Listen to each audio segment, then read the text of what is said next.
મિત્રો, હું રાધા રાઠોડ ફરી એક નવા વિડીયોની સાથે આવી ગઈ છું. તો હું આવી ગઈ છું કાળુ દાદાની વાડીએ. ત્યાં હું તમને અનેક જેવી વસ્તુઓ બતાવવાની છું. તો ચાલો તમને આંબાનો બગીચો અને કેરીઓ પણ આવી રીતે બતાવીશ. તો અહીંયા તો નાના મોટા આંબા છે. તમે જે પણ કહેતા હોય કલમ આંબા, તમે જે પણ કહેતા હોય તે. એટલામાં 100 જેટલા તો આંબા કલમ તમે જે પણ કહેતા હોય તે છે. ચાલો તેમાં તો હજી મોર કે કેરીઓ આવી નથી.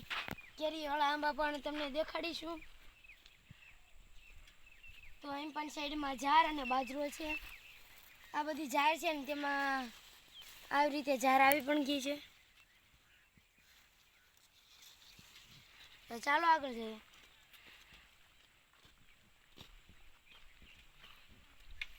ઝાડ હમણાં થોડાક સમયમાં પાકી અને કાઢવામાં પણ આવશે.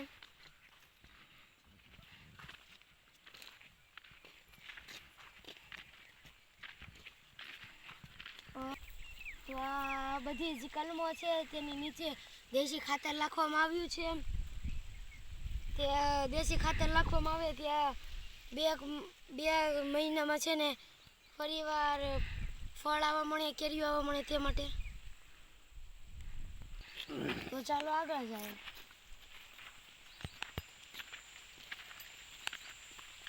આમાં મોટી પણ કલમો છે, વચ્ચે છે, હાવ નાની નાની પણ છે, નાની પણ છે.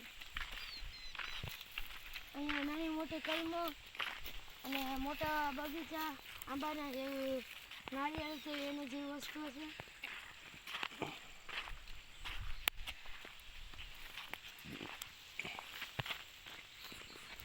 તો સામેની બાજુ નારિયેળી, આંબા, કલમ,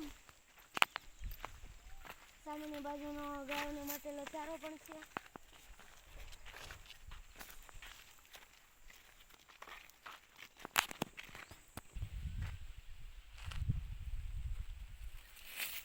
તો ચાલો આગળ જઈએ. સામેની બાજુ આંબા છે તેમાં કેરીઓ ઘણી બધી આવી છે અને અડધી ખરી પણ ગઈ.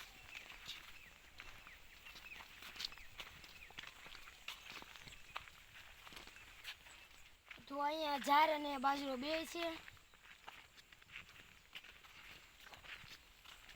કાળુ દાદા આવે છે વાડી અને માલિક આવે છે તેને કાળુ દાદા રામ રામ ને સીતારામ. રામ રામ, સીતારામ સીતારામ બેન. મજામાં ને? હા હો. તમે શું કામ કરતા? પાણી વાળું બેટા. પાણી વાળો એમ ને? હા, બાજરીમાં. બાજરીમાં ને આંબામાં કલમાં બધે. હા, પાણી વાળું. તો ચાલો આગળ જઈએ. તમે જોઈ શકો છો કેરીનો ફળ ઘણો સરસ રીતે આવી ગયો છે.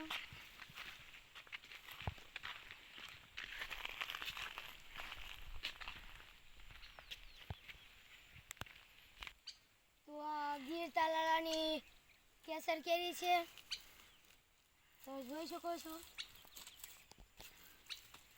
ઓરેન્જ કેસર કેરી. તો ચાલો આગળ જઈએ. આંબા પાસે જાઓ ને મારી નજર ક્યાં હોય તમને ખબર નહીં હોય તો હું કહી દઉં કેરી પડી કે ન પડી, પડી કે ન પડી. ના જ નજર રહી મારી તો. બાકી કેસર કેરીની મોજ હોય અહીંયા ખાવાની. તમારે ખાવી હોય તો આવી જાયજો.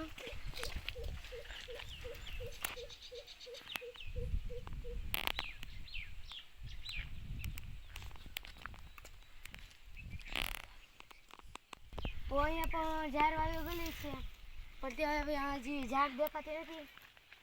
તો અહીંયા મોટો બધો થાંભલો છે.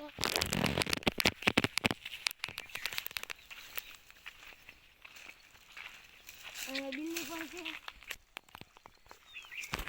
બિલ્લી આવે, બિલ્લી કહેવાય ને તેના ફળ જે આવે છે તેને બિલ્લું કહેવાય અમારા દેશી ભાષામાં.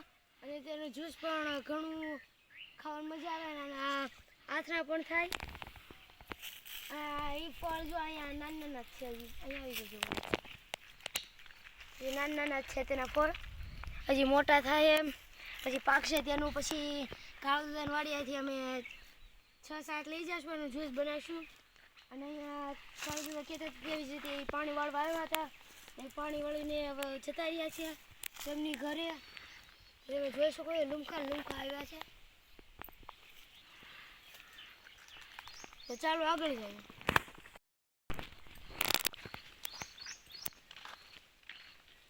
અહીંયા રાવણો છે અને અહીંયા ગુંદાનું પણ ઝાડ છે, પણ હજી તેમાં ગુંદા આવ્યા નથી.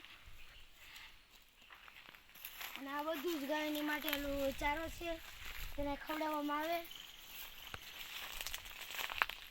અહીંયા પણ આંબા છે.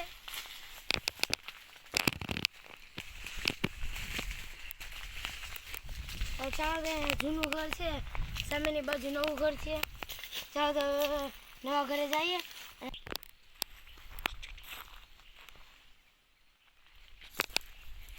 ચાલો તો હવે તમને નારિયેળી પણ બતાવવાની છે, તો બના રહેજો મારા વિડીયોમાં. ચાલો કૂવો બતાવ્યા અને આજે લીધો આ માગી છે નથી જવું ને. તો અહીંયા પાણીવાળાનો પાવડો પણ છે.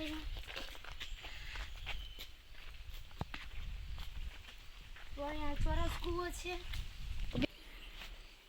તો અહીંયા ચોરસ કૂવો છે અને અંદર પાણી પણ આવે છે. અને અહીંયા દાદા પણ બેસી ગયેલા છે.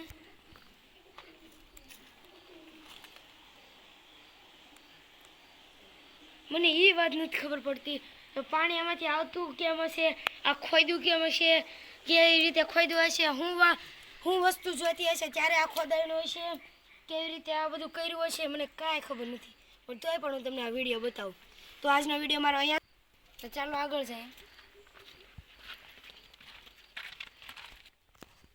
તો આ સીસમનું ઝાડ તરીકે કહેવાય છે અને તેનું ઝાડવું છે. તેમાં આવી રીતે નાના નાના બિયાવાળા કાકા પતરા જેવા આવે એમાં. તો અહીંયા કોયેલું બાંધે છે કેરી ખાવા માટે. તો આજનો વિડીયો મારો અહીંયા સમાપ્ત થાય છે. જો તમને મારો વિડીયો ગમ્યો હોય તો લાઈક કરો, શેર કરો. તે જ રીતના ઘણા બધા વિડીયો જોતા રહો. રામ રામ ને સીતારામ.